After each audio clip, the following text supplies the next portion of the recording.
Jen, what would you say to authors who are frustrated because their book sales aren't what they expected? Well, there's nothing more frustrating than working as hard as an author does on a book and seeing either very few sales initially when their book comes out, or if it's going downhill and they just don't know what to do about it. And there are some things that you can do to actually make sure that everything is in place, that your marketing is in order, and that you can actually improve those sales. And there is a natural decline in sales after your launch, obviously. But what we're talking about here is when it's not meeting your expectations at all, even when you're trying very hard to do your best with your book.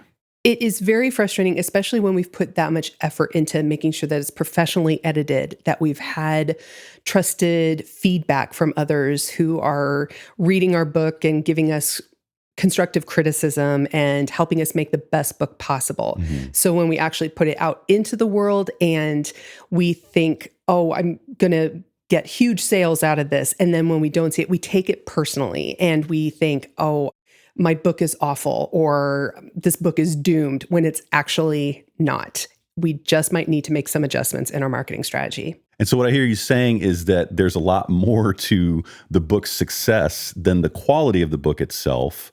So what are some of the factors that you have authors look at that could help them with their marketing strategy? So the first thing that I always do is kind of like a triage. It's going in and kind of making sure that a few things are in place first before we make some major adjustments within the overall marketing strategy.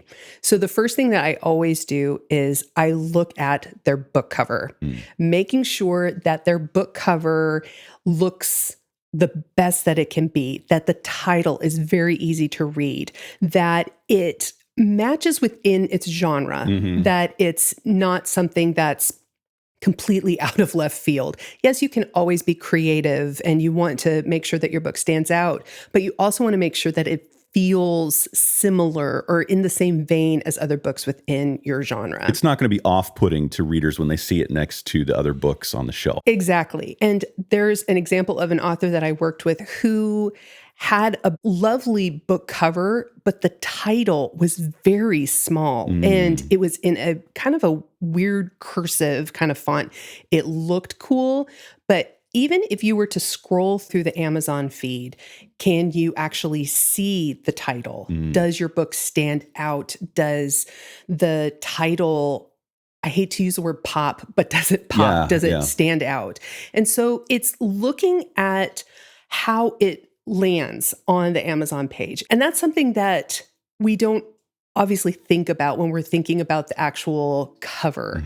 So if it is something that you feel, okay, this doesn't really stand out, or if it does, if it is hard to read, then that is something that you can adjust. So while we don't want to judge a book by its cover, the reality is your readers are going to use that as their first impression of your book. So you need to think about that. Absolutely. That does catch a reader's eye. And we do land on that saying quite a bit, but it really makes a difference. So what else can authors be looking at besides the cover to grab readers' attention in their book marketing? The next thing is to really think about the book's description and the hook of the book. Now, the description is really what is written, like if you open up Amazon and you see what the book is about. And many times authors kind of put whatever might be on the back of the cover, which can work, of course, but we want to make sure that you get them right away. So having your hook right at the top of the book in bold letters to really stand out and to really lay this out in a way that takes readers on the journey of what it is, those emotions that they're going to be getting when they read the book. That's really important for a fiction book. For nonfiction, something that I would really focus on is including some bullet points, especially if you're giving some sort of lesson or if there's something that you are going to be covering, kind of the transformation that readers will experience after reading this book. So having something that's skimmable, that really jumps out at them is going to be important within the description and also in how you actually market your book, whether it's in your social media posts or if it's in the copy on your website. It's thinking through, how am I going to describe this book that's really going to capture their attention and stand out? So just like with the book cover, where people are going to see it on a bookshelf or on the Amazon feed or on Google search results as a thumbnail image, where are readers going to be experiencing this description and this hook that authors need to keep in mind? They're going to keep it in every aspect of their marketing. And it is kind of a framework that you can use within your website copy. It's in your social media posts, on brochures, or wherever it is that you're going to be talking about your book. Table banners, displays. Exactly. It's everywhere that you're going to be talking about your book.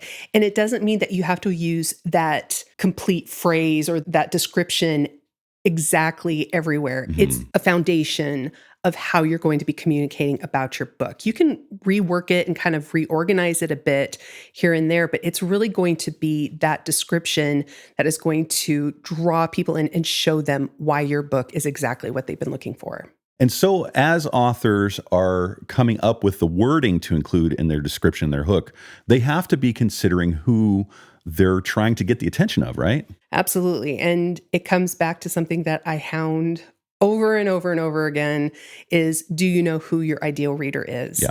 Authors tend to get a little too precious with it, thinking, oh, this is the only person that is going to be buying my book. I don't want to limit anyone. This isn't actually like the whole market research of it. This is for someone for you to speak to, for you to really focus your attention on. What would they respond to? What would they find interesting? What would they find helpful? And when we can really focus on who it is that we're talking to, it's going to make coming up with that description that much easier, knowing what it is that they're going to be responding to, because not everybody's going to like your book. Right. And that's okay. And that actually makes the marketing easier, because if you're trying to market it to everyone, you're having to appease so many different people and so many different tastes and likes. When you're talking to your ideal reader, it really removes those questions of what are they going to respond to, so that you can hit it right on the nose. So it's really putting yourself in your reader's shoes and thinking about, what are they actually searching for in Google to solve their problem, or when they're shopping for the next fiction book that they want to enjoy. What are they experiencing? What are they seeing online? What's going to grab their attention? Yes. And that really leads to the next point of focusing on your keywords and the categories that you're putting your book in. The keywords are those words that people are actively searching for.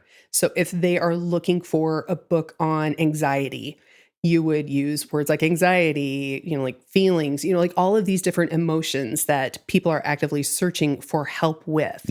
And when we take the time to really research and to look for the best keywords and for the best, categories to put our book in, it is going to make them discoverable. And when we put them in a category or within keywords that are used a lot or that are very, very popular, we're going to kind of get buried in with the mix of things. So we want to make sure that we're using the right keywords. So that takes a little bit of research and a little bit of time, but it is definitely time well spent. So instead of using a broad keyword like self-help, you want to go a little deeper. Exactly. And getting into something that is a little bit more on the nose and not so broad. Okay. All right. So we got our cover, we've got our hook and description. We're really aware of who our ideal reader is and what keywords they're going to be searching for online. What else should authors be looking at to kind of take their marketing to the next level? So many times when we see that our book isn't selling, we automatically think, oh, I need to cut the price. And that is not the case.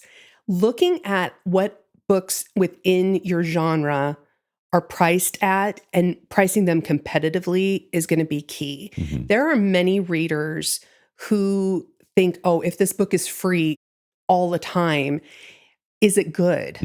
Is it going to be worth my time? Is it valuable enough? Right. Does this mean that you don't put a promotion on it and put it for 99 cents or something like that? No. It's really looking at how other books within your genre are priced and you kind of looking at where you can fit that into how your book is priced. It's not just slashing the price and thinking, okay, that's going to fix it for me. And if you do a limited time sale, being very strategic of how you promote that sale, getting people to sign up for your newsletter, that sort of thing, not just slashing the price and expecting that to help your sales overall. Exactly. You have to promote that promotion. Yeah. You have to let people know about it. And just assuming that like Amazon is going to let people know that it's, for sale is not going to happen. All right, so that's a great 5-step audit that authors can do. What else do you have for authors that can help them when they're discouraged by lower book sales? So there are a few things to always keep in mind. The first one is that sales ebb and flow. Mhm. It is an up and down roller coaster. When we look at even the calendar, it's summertime? Are people on vacation a lot? Are they, not spending as much time reading? It's going to go up and down. If it's a holiday season, there's a lot of people buying things at Christmas time. There are many, many factors that go into it being a high season and a low season. So just knowing that it's not going to be an upwards trajectory all the time. Right. And that is okay. Yeah. And it doesn't all hinge on your launch date and all that stuff. No. And that's one of the biggest surprises I think new authors face when their launch doesn't, go through the roof or when sales just kind of trickle in right at first. It is okay. It is not going to be the trajectory of their entire writing career. Yeah. Many times, especially if you are a brand new author, those sales might not come initially, but it doesn't mean that they can't go up from there. So you have to keep talking about it. And it's never going to be just linear, like you're saying. No. It's going to be Up and down. up and down. Every successful author has seen peaks and valleys. So you're not alone in that one. So as we watch our book sales ebb and flow, we are hoping for that upward trend. And one way that we can ensure that is not just showing up, but being very specific in how we're communicating about our book with our readers, right? Yes, you have to talk about your book. You have to promote it. And so if an author comes to me saying, my sales are in the toilet, I'll go look at either their social media posts or their newsletters or wherever it is that they're marketing their book.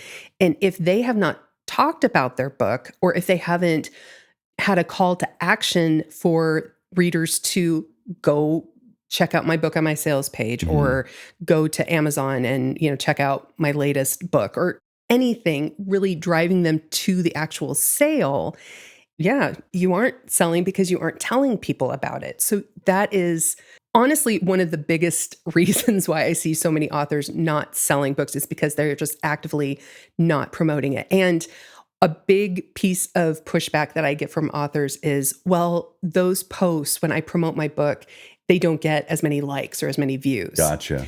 And we're not going for likes and views. When we are promoting, we are taking the people whose attention we do have, who are interested in your book, and saying, here's where you can purchase it. Because I always talk about the 3 different types of posts that you should make: connection posts, promotional posts, and nurturing posts. The connection posts are getting those visibility, likes, views, and all of that. And then once we have that, we need to let people know, oh, this is what my book is about. This is what I have for you. Here's where you can go buy it.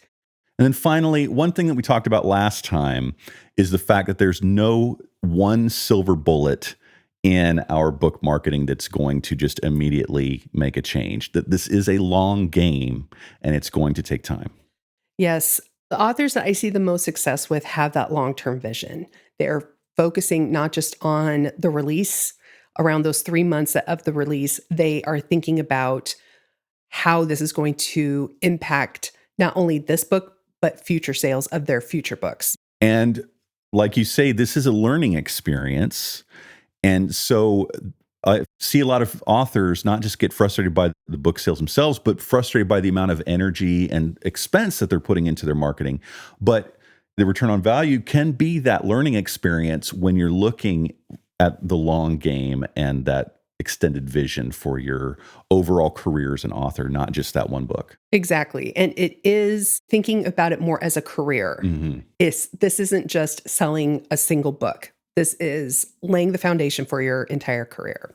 And so, like we talked about in the previous episode, it is going to be a series of small changes, having that expectation, again, that word expectation, that this is going to be a long-term thing that you're going to build over time. And we're all in different places. So where can authors start? So the first thing is to pick one of these strategies, one of these tactics, and it's making small changes one piece at a time. If we were to go in and do all of these things all at once, we wouldn't know, okay, which of these things was it that actually turned things around. Right. So we want to make small changes, take some time to observe and see, okay, this didn't do it. Let's try the next thing. So small changes make a massive difference. And just taking one of these strategies, putting it to work is really going to not only save your sanity, but it's going to help you see how you can make adjustments even long-term as you move forward in your writing career. So we will put the summary list of what we've talked about in the episode notes at hanson-depaula.com for you to go in and just pick one thing to take a look at this week to get started. And then let us know in the comments on our website, on social media, on YouTube, what you picked and how it's going. And then also let us know what other questions arise as you work on this stuff. Can't wait to hear from you, and we'll see you next time.